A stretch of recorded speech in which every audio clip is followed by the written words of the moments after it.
So I know what you're thinking. What makes a shiny Pokemon forbidden? Well, the shiny is a Hisuian Arcanine. Okay, so what? Why is that forbidden? Well, I kinda have it in Scarlet and Violet, but it was a little bit of a journey to get. Let me show you how I did it and what happened along the way. But first, this past week, the channel quadrupled in subscribers, and I just want to say thank you. Let's see if we can hit 1,000 before my next long form video.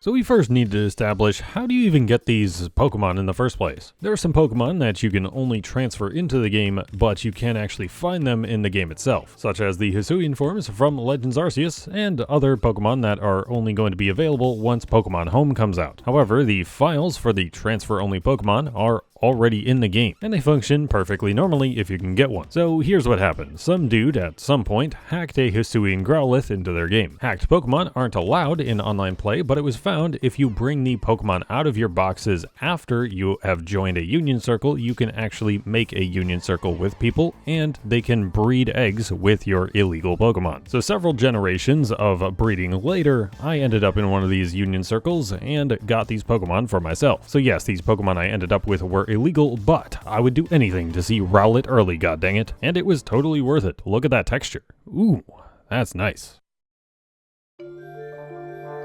So with these great-great-grandchildren of hacked Pokemon, I decided I was going to shiny hunt one of them. But myself, completely lacking the tools to hack the game in the first place, I had to do this legitimately. And what that means is I had to hatch eggs, because that's the only way to get more of these transfer Pokemon within Scarlet and Violet. And in case you didn't know, breeding kinda sucks in Scarlet and Violet. The main issue is you can't actively be hatching eggs and get more at the same time. So this results in the process being quite a bit slower. And it also puts you at risk of getting more eggs than you need and ending up having to hatch 50 eggs after you got your shiny. Or even worse, you spent an hour breeding eggs and you get your shiny on the first one. So let me show you how I got this shiny Arcanine, and in the process, just show you how bad the Masuda method is in this game.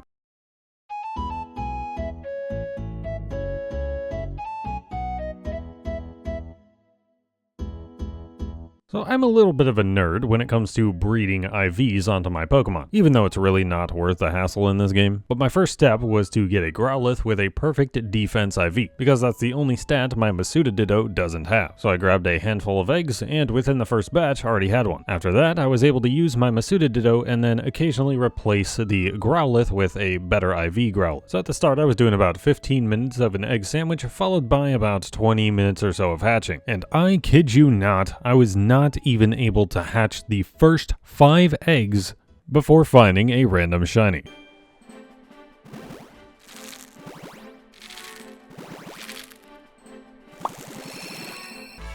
There's a shiny Rookidee up there, I think.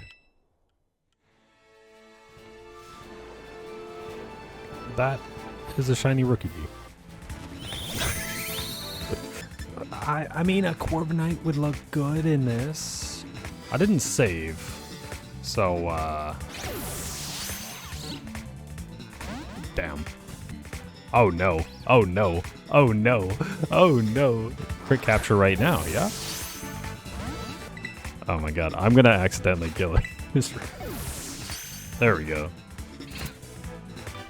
Alright. I can't even make this up. It took me more time to breed the eggs than it took me to actually find a shiny in the overworld. And that's why the Masuda method is just kind of bad in this game, man. Not even a box of egg hatching down, and I was able to find a random shiny. And don't you worry, there are many, many more boxes to come. But what I was doing was I was just basically running around to Terra Raid dens, grabbing some leak points, hatching all of the eggs along the way. I would switch between doing this and then running around Mesagosa for a while, focusing on eggs. That way I wasn't just running around the city for however many hours this took, but if I just wanted to focus up on trying to get this egg, then I would go in the city. And obviously just walking around in the wild introduces the possibility for some random shiny Pokemon to appear. And not even an hour in, less than 20 minutes after seeing the shiny Rookidee, I found another shiny.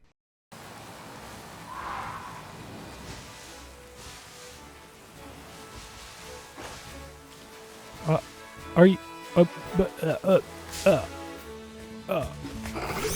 Bro, I almost missed this thing. I'm quickballing this, I don't care. Actually, a repeat ball would have been fine.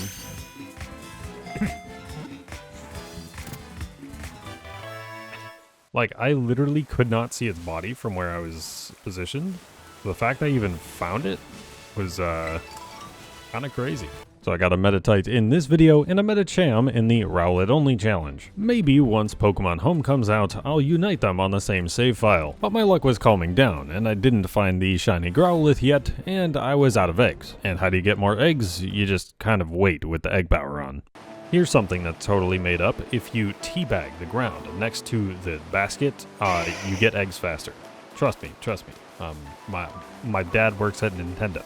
And that's what he said. If you teabag the ground next to the basket, you get eggs faster. Just look at this. I've only been teabagging for a minute.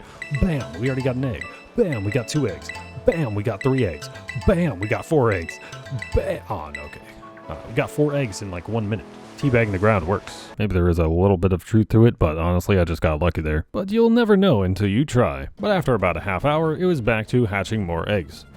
It's number 69. Come on. Do it for the meme.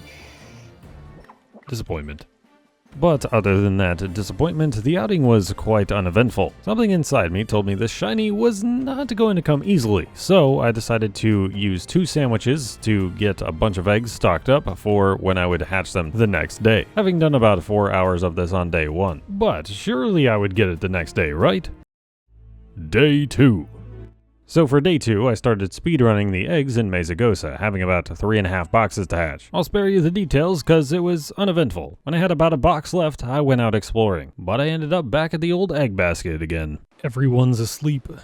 Making babies is tiring, dude. After about 45 minutes, I was back to hatching, and a little while in, I decided, you know what, I'm gonna go to Area 0. One of my favorite Pokemon is Gallade, so I naturally loved Iron Valiant when I saw it. It was actually one of the key contributors into me getting Violet instead of Scarlet. And no, I don't like the evolution line for those reasons. Stop the cap. But I went into the specific cave where Iron Valiant spawns because I hadn't shiny hunted one yet. And you might see where this was going. I was there for like 10 minutes and then this happened. Oh my god. No shot. No shot.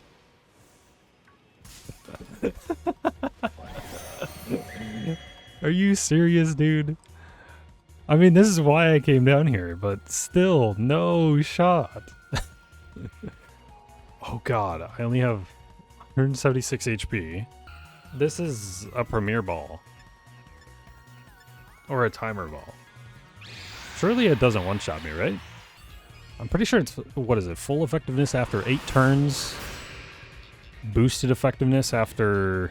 Oh god. Do I catch it in a more safe ball? I guess I just throw this. And we wait for a crit capture. At least it doesn't have recoil. There we go. We finally get the crit. Easily one of my new favorite shinies, and maybe even one of my favorite Pokemon. Although at this point, with over 1,000 Pokemon, one of your favorite could certainly mean it's like in your top 100. But after finding this, I was still hanging around in Area 0 for a while, and oddly enough, I started the recordings here exactly 20 minutes apart, and we had another surprise encounter here exactly 20 minutes after Iron Valiant. Wait, that's the shiny Lokix. I'm also probably the last person to get this as well, because these things are so common. They keep flame bodying themselves. Surely this just works. Boom. Set it.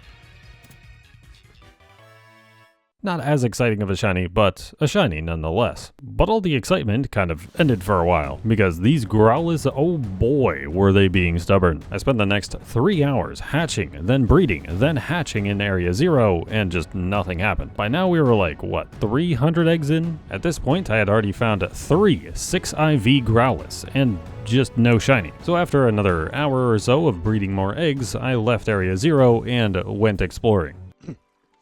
So I figured I'd come over to the lake to demonstrate just how bad the performance is when you have the cartridge in on Pokemon Violet. Look at how slow this thing is. The Veluza's gonna bop me though. right?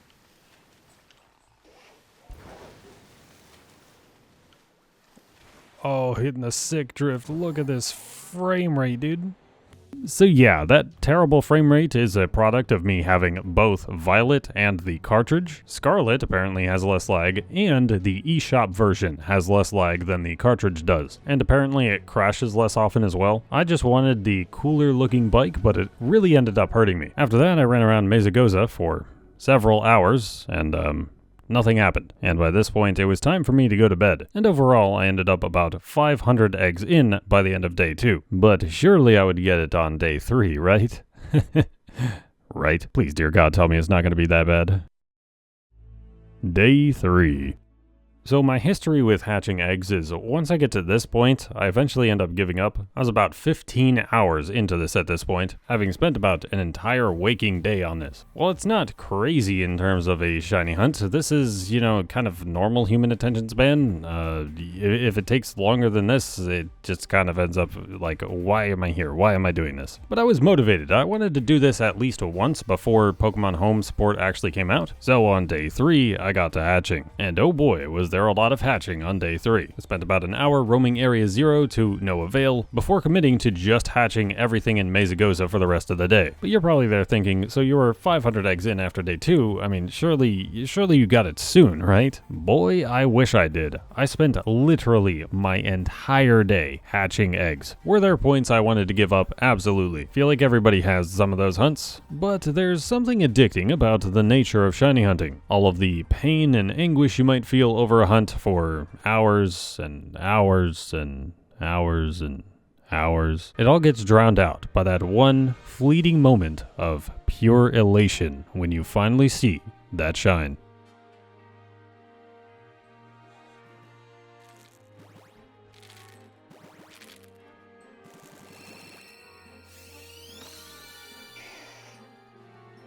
Yes! Yes! Yes! Finally! Oh my god! Oh my god, finally! Yes! Number 1002! Number 1002, dude. Oh my god. Is this a shiny 6IV? Hold on. No. Okay. Well, we'll just bottle cap those. I was not ready for that. I was watching something. We did it.